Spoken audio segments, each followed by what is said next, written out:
there's no like lone wolf brand champion, right? There's like Wolverine is not the answer. You got to be the Avengers and hopefully have Tony Stark's, money backing you, right? Because brand, is a it is an investment, and it tends to be a long-term investment. And I think it's easy for people to just see it as a kind of a top of funnel experience, or something that's going to kind of hit top of funnel metrics. But the reality is brand really carries all the way through all of the important touch points around conversion, right? They're going to tie to loyalty metrics, which is retention.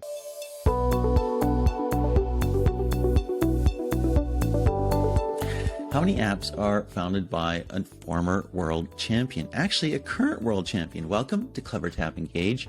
My name is John Koetsier. Today we're chatting with the former CMO of one of Europe's fastest growing companies in a very unique vertical. That was founded by 5-time world chess champion and Grandmaster since the age of 13, Magnus Carlsen. And my name is Peggy and Salz, and here we are shining a light, as always, on the retention marketers, the masters in the marketplace. And today we're chatting with Scott Dodson, until very recently, CMO at Magnus, a company on a mission to define the future of chess. And before that, he was CMO at Hero Gaming. And before that, CPO at Linkvist, an Estonian AI-based language learning platform. So a lot of different experiences and a long track record at gaming companies and more. But he doesn't just love working at them, John. He also mentors them, right? For Techstars, other incubators around the world. In addition to that, he's an avid gamer. Who could guess? Nice. A live music fan, high-intensity individual with a functional fitness enthusiast as well. Scott, you cover all the bases, and we're happy to have you here today. It's a pleasure to be here. Thanks so much. So pumped to have you. We have to start with Queen's Gambit. I just literally rewatched it like last week, binge watched it in 2 nights. I love that show. It was such an epic Netflix series on such an unlikely topic, right? Chess, of course. What was the impact on your company? Yeah, huge. I mean, really hard to measure in some ways, but absolutely huge. I was not with the company when it came out. I joined afterwards. But I think, I did look a lot, dove into the metrics on it. I mean, if you just took a look at, say, search results of chess, they went up about 5 to 10 times as a result of that, and then settled into kind of a new norm, right? That was at least 2 or 3 times what they used to be. It did things. I think a lot of people go, okay, sure, it brought a lot of users, but it did a fundamentally much more powerful thing, which is that it evolved the brand of chess, right? If you think about what's the brand of something that's been around for a long time, if you hear the word fashion or music, right? And you have one vision of classical music that implies a whole bunch of things. If you say, alternative rock or EDM, that's a whole nother thing. And so I think Queen's Gambit evolved the brand of chess in such a way that it created an opening for really legions of brand enthusiasts that weren't brand enthusiasts before to step into chess. And then you saw that in across a whole bunch of channels, streaming and, esports and all that. That makes so much sense, because if you think of the brand of chess in the past, I mean, it might be old, might be, or a very, very tiny niche of hyper intellectual social misfits who, became grandmasters at 13 or whatever the case might be, right? But how do you sustain that initial rush? I mean, the show's still out there. It's still, I just rewatched it last week, right? But how do you sustain, when you get an initial organic rush like that, how do you sustain that?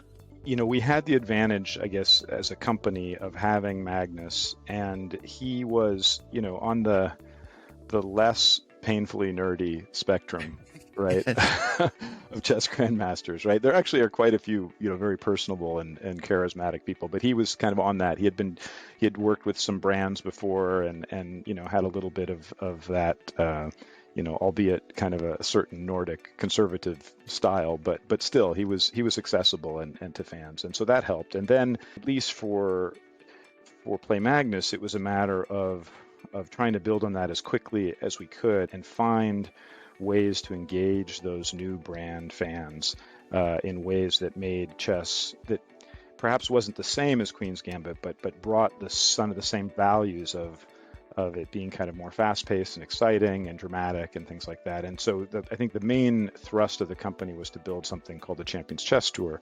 where we really invested heavily in an esport and just put a lot of value into the market. And the group owns like 10 different brands in the chess space, and one of the main properties was something called Chess 24, and that was really a platform that was hungry for content.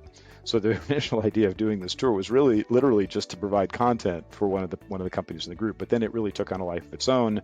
I mean, it was a happy accident in the sense that many companies then expressed interest in being a part of that, and that became a big revenue driver and a big way to again accelerate the brand through partnerships with MasterCard and Puma and a number of our other corporate sponsors. And a big reminder for marketers not to mail it in on something that looks totally ancillary and maybe unnecessary, and oh shoot, I have to do that too, but it can turn into a big opportunity. Nice. Absolutely. We had to kind of innovate a little bit because chess in its classical form is a very long and protracted exercise. And 5 so hours. we tried to kind of move it from classical, let's say, to more EDM or rock or something like that, so that it was rapid format, right? So it was much more kind of engaging and watchable, and we brought in commentators and had essentially the computers predicting moves that the players don't know about, and the commentators can react to that, and it can make a bunch of stories within that experience. Great storytelling in marketing, and it nailed some great brand opportunities as well, some great partnerships I'm hearing. So let's talk a little bit more about marketing something like chess, right? You've got your chess enthusiasts, people who are your core users, that's your core community, but you also want to bring it out to other people, people like John and myself who said, hey, Queen's Gambit, pretty cool. I'm not a chess enthusiast, but it looks like something I would like to do.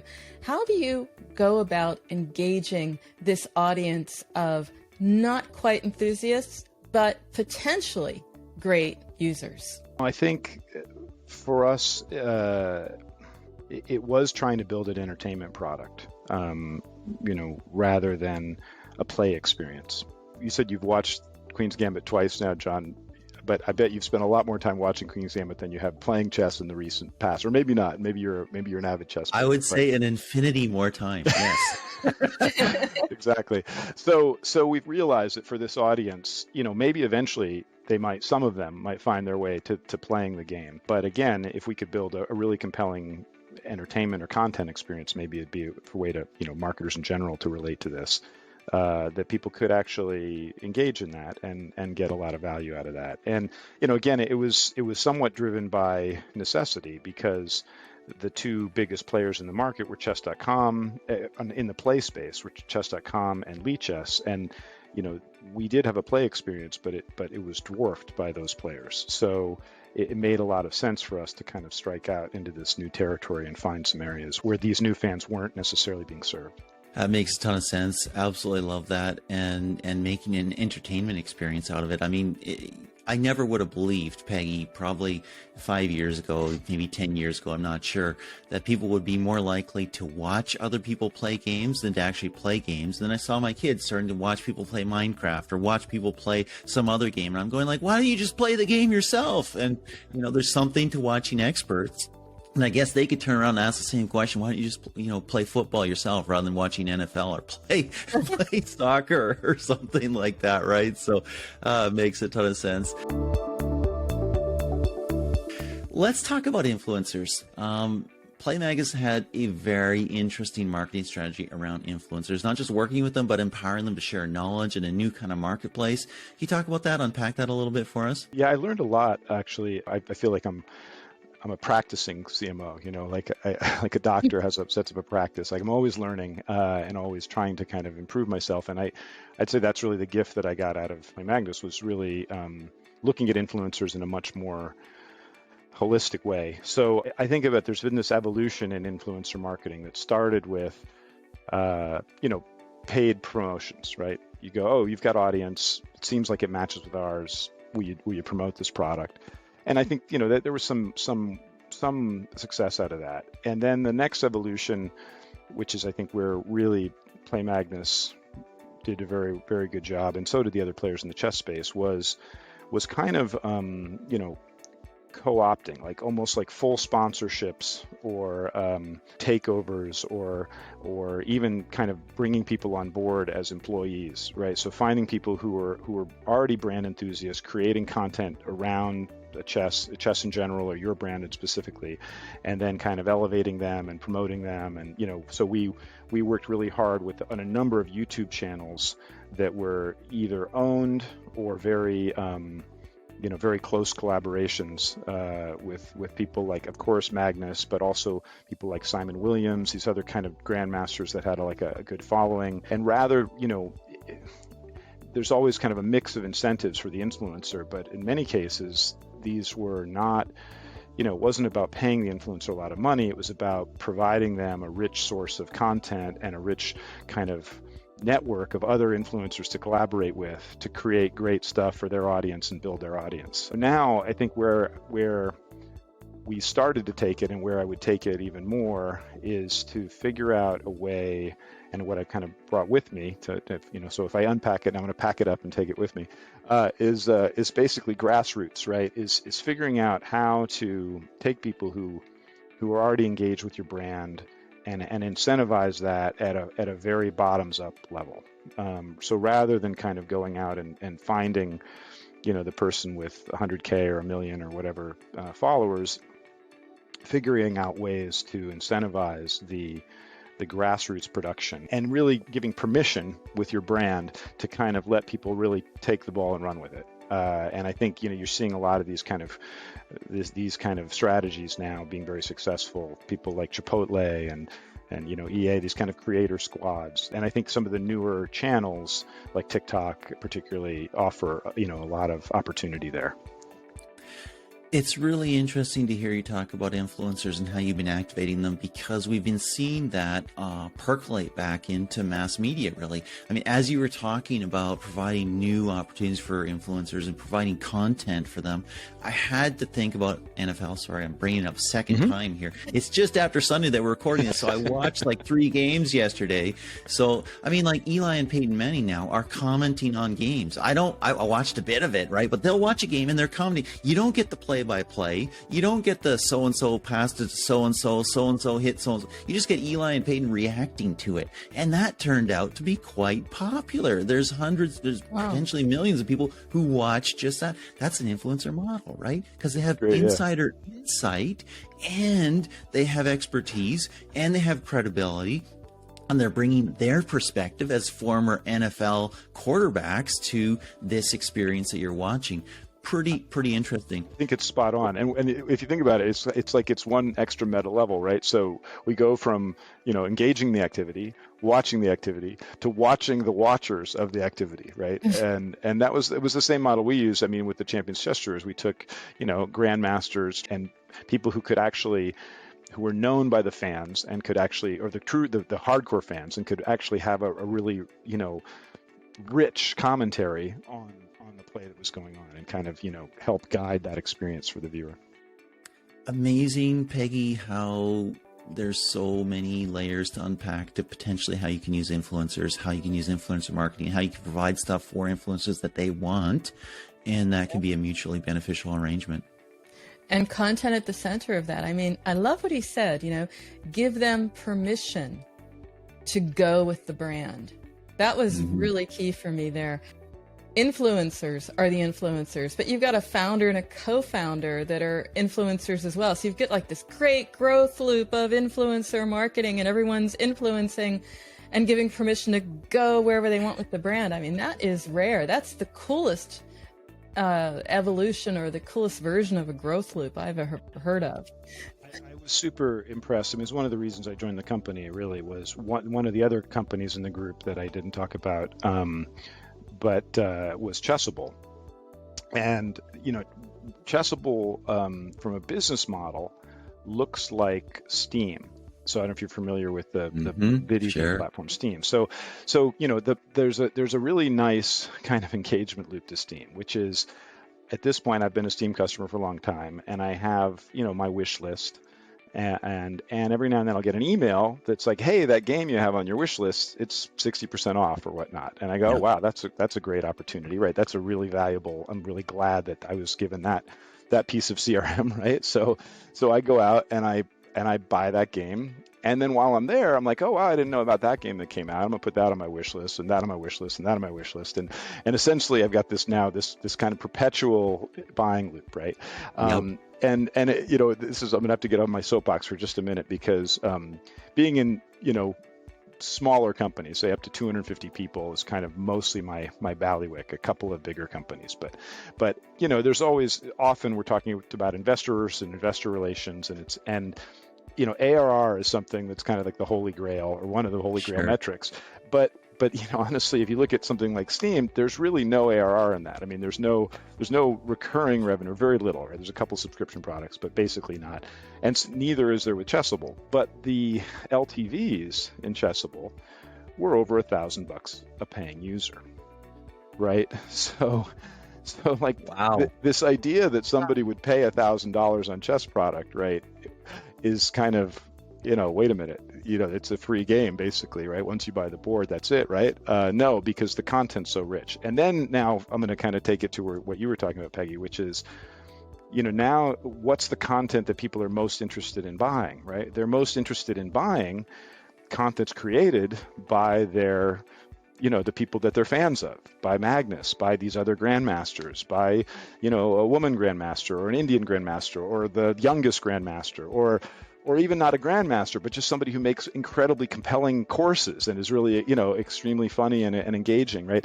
And so here you have this loop that you're talking about, where essentially these the very players of the game take some time. And it used to be that they could only, some of them would write a book and they'd make, whatever, if it was really successful, 10 grand, 20 grand, whatever, Now all of a sudden they're buying houses, right? Because basically we made a conscious decision to really make sure that they were getting a large cut, a much bigger cut than they would get from a non-digital platform. And essentially now they're motivated to promote that material. So it forms this really nice kind of a loop for promoting their own courses, but also for kind of bringing people back to the platform on Chessable. Nice. I'm just thinking about those houses, John. We should have been influencers in a different way. No, I'm just kidding. I do want to dive into that just a bit more, because what you're talking about is high LTV, but high LTV also comes because somehow or other you've created a journey that brings in highly valuable or potentially valuable players from the start. You're focused on something you call pre-segmentation. What is that? I think that term came from me as a bit of a scrappy marketer, where I realized that essentially, ads that actually tell people they're not your customer can actually be valuable. I mean, it can be valuable to your brand in general because it can really define what your brand is and what your brand's not, but it can also just be, and it can be valuable to the people then that see that and are your customer, and they go, this is really for me, right? And it improves all those kind of downstream rates. But there's always kind of the fantasy about what you think your product is, and then there's actually who your product's for, or sometimes this happens, right? Chessable is for a pretty serious chess player, right? It's not for a beginner, right? It's for somebody who, probably came in because they follow some Grandmaster's YouTube channel, and that Grandmaster started talking about this really cool Chessable course that they made. Whereas the tour, Champions Chess Tour, was very much for a beginner. You didn't even have to know how to play, right? You could actually pick it up by the way. We purposely we made sure the announcers wouldn't use chess notation, right? It would never be like, look, they went e6 or whatever. No, it'd be like, so they moved he moved the bishop all the way to the other side of the board and it's threatening the king now or whatever, right? And it was very hard for them to kind of reorient around that. But again, I think that paid a lot of dividends. So I mean, this was the good news was, as we figured out a way to find very different user segments that essentially resonated with very different products across the group. Now, the challenge, I think, is, you have essentially, a house of brands now. You don't have a branded house, right? You know, what is the Play Magnus Group? Well, it's a lot of things. It's a core educational, platform for core users. It's an entertainment product over here. It's a set of apps for kind of younger players where you can play against the world champion at various ages. It's a bunch of different things, and that presents its own challenges. So let's talk about, I don't know if I could call it the rising tide of NFTs, because it may be actually kind of a lowering tide right now. It's still a big thing, and Web3 is still a big thing and a movement here. You launched the sports world's first pure NFT trophy for the Champions Chess Tour Finals. Talk about NFTs, how you feel about them right now, what the opportunity might be, and where you think they'll go. We found a good overlap between crypto, NFT, kind of Web3 companies and chess fans. So I think there was a really good fit, and so it was a very, I think, mutually beneficial thing for us and for our NFT and crypto partners. And it allowed us to do some fun things like the first NFT trophy, and to really have some fun with it and make it, a very, very cool visual and kind of animated thing. And we were able to move on it fairly early, which I think was a huge advantage, because, I think as you're alluding to, I'm a big fan of the Gartner hype curve, hype cycle. And I think NFTs have kind of come off that peak, that hype peak, and are now in the trough of disillusionment, and may eventually kind of, climb their way back up to the plateau of productivity. So for me, I think that, just personally for a quick sec, I think the opportunity in Web3 is very much around trustful or trusted Web3. So, I think there was a lot of interest around crypto because it was this kind of separate system. You could verify anonymously, and nobody really had to know what was going on. Unfortunately, I think the strongest use case for that is kind of crime, right? It's essentially, playing around with money. I think there's a lot of opportunity in the trusted crypto space. And, I'm actually, working with a couple of companies in that space around identity, essentially being able to put people in control of their own information. I want to talk about being a growth-focused CMO, because that's what you are, and that's what you've been. You've had several CMO roles, including gaming. Tell me what you think is the key to being a good CMO. Well, yeah, I dug up this quote recently, or I came across this quote. It was like Google and Deloitte basically surveyed, I think, 1,000 board members across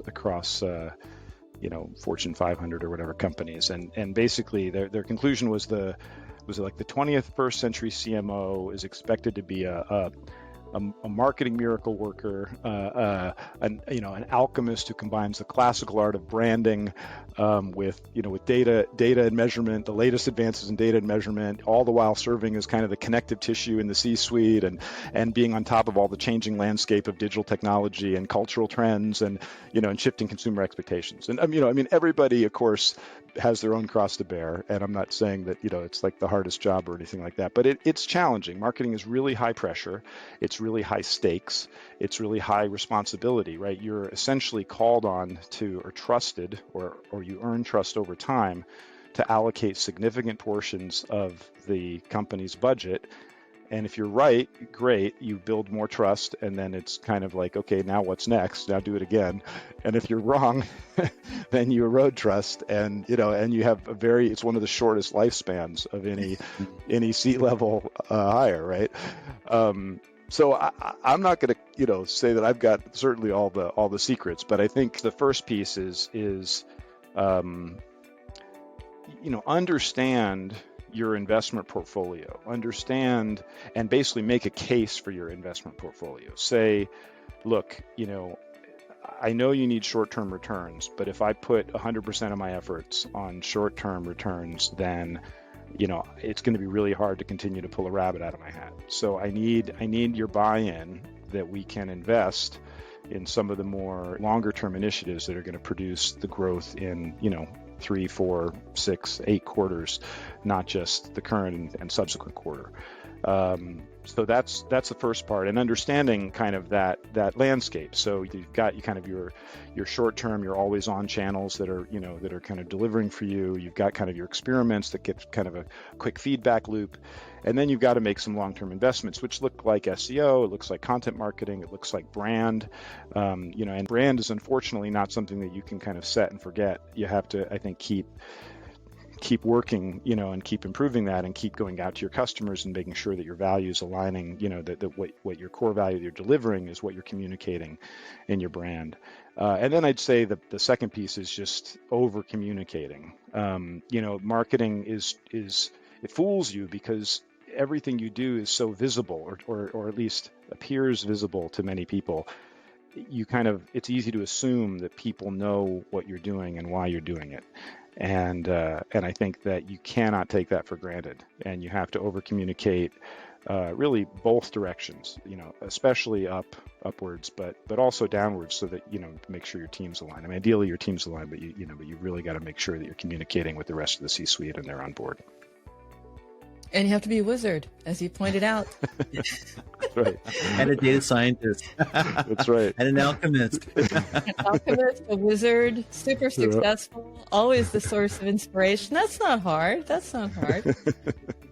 want to wrap it up with a final question about what you have found to be insanely successful when it comes to building this brand. I think the number one secret to success is having buy-in and support. So you either get that out of the gate or you earn that, but that's absolutely critical. And then I'd say, kind of corollaries off of that are, there's no like lone wolf brand champion, right? There's like Wolverine is not the answer. You got to be the Avengers and hopefully have Tony Stark's, money backing you, right? Because brand, it is an investment, and it tends to be a long-term investment. And I think it's easy for people to just see it as a kind of a top of funnel experience, or something that's going to kind of hit top of funnel metrics. But the reality is brand really carries all the way through all of the important touch points around conversion, right? They're going to tie to loyalty metrics, which is retention, and brand advertising can be a great way to kind of re-engage people. They're going to tie to advocacy. They're going to tie to all of these kind of growth metrics that are critical to kind of lead, an organization on a growth path over the long term. I love it. You can't be Wolverine. You got to be the Avengers. You got to have Tony Stark's money. I mean, you can go to the board and say, "Where's Tony Stark's money?" I mean, come on. That's right. God said I needed that. That's the answer to everything. Tony Stark. Okay, absolutely. Well, Scott, it has been great having you here. I have to say also a +1 on the influencer growth loop. That was pretty cool. Thank you so much for your time. Really do appreciate it. It's an absolute pleasure. And for our audience, if you've been watching the video, hey, we also publish this in an audio podcast, which is easy to consume on the go, on the train, in the plane, wherever you are. And if you happen to be on the audio version, you know what? You can see us, which is amazing, incredible for some of you, I guess. Search for us on YouTube to chill, watch us whenever you want. This podcast is about finding the world's best marketers and getting their top tips. And we focus on major brands with big stories to tell. So if you fit the bill, DM John or me on Twitter or LinkedIn, and we'll set you up with a show of your own. Until then, this is Peggy on Salz. And this is John Koetsier for CleverTap Engage.